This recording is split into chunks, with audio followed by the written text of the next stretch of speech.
ang mabuting balita ng Panginoon. Pinupuri ka namin, Panginoong Hesukristo. Purihin palakpakan ng mabuting balita.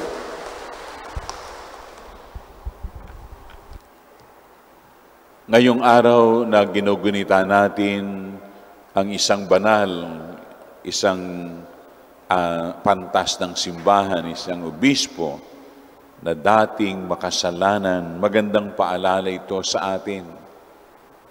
Na lahat naman ng naging santo at santa ay dating mga makasalanan. Bago maging banal, makasalanan.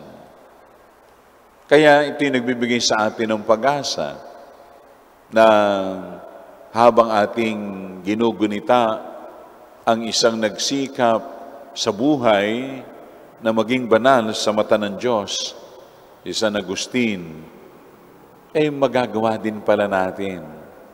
Basta't nandun yung ating effort, yung pagsisikap natin na maging banal.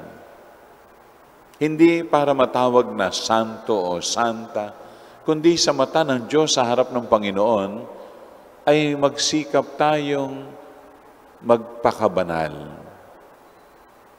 Yung sinasabi nating kabanalan, naalala ko yung sabi ng isang spiritual director na Jesuita, Father Ben Carlos, yun daw spirituality, yan ay yung ating kaugnayan sa ating Panginoong Diyos na hindi natin nakikita at sa ating kapwa na ating kasamang naglalakbay at ating nakikita at nadadama.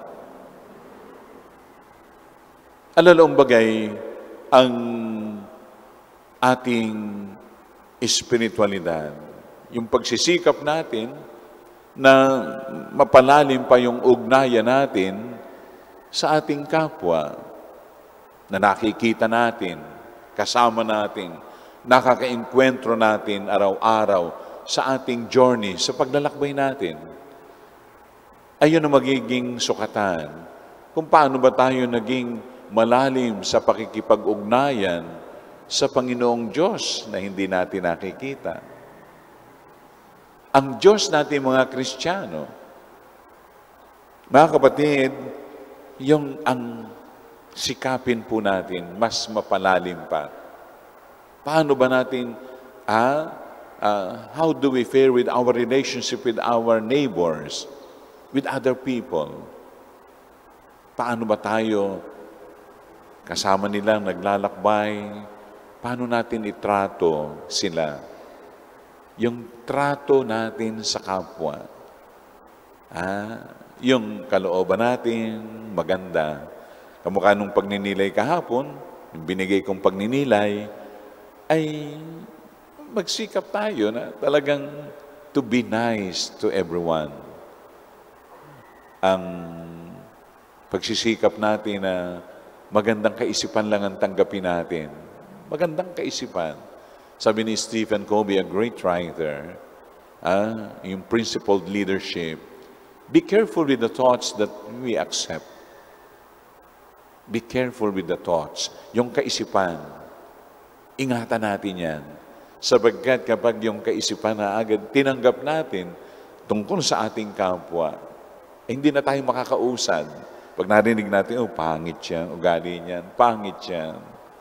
Meron ding maganda. Meron maganda. Naniniwala ako, meron maganda sa bawat tao.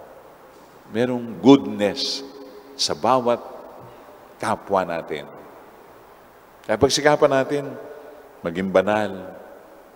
Kung kaya naman nating tiisin yung mga bagay na pwedeng pagtiisan, ay yun ang ating maging susi ng ating kabanalan. Mahirap kasi talaga na yung matiis natin yung mga bagay na hindi tugma dun sa ating paniniwala, kaisipan, opinion. Hindi nagtutugma. Na? Kahit nga yung dalawang tao, yung kambal, kahit magkamukha yan, meron pa rin pinagkaiba.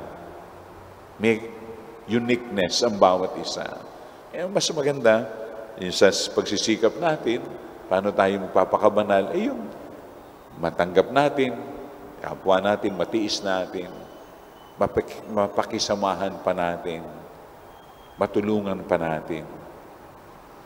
Palagay ko ito yung susi, yung espiritualidad natin ay mas lumalim. Kaugnayan sa kapwang nakikita, kasama sa paglalakbay, kaengkwentro sa paglalakbay, sa Diyos na hindi natin nakikita. The horizontal and the vertical aspects of our relationship with other people, with our neighbors, and with God, whom we do not see. Pagsikapan natin ito, mga kapatid. Ito ang susi nang hindi tayo matulad sa mga mapagpaimbabaw. Amen.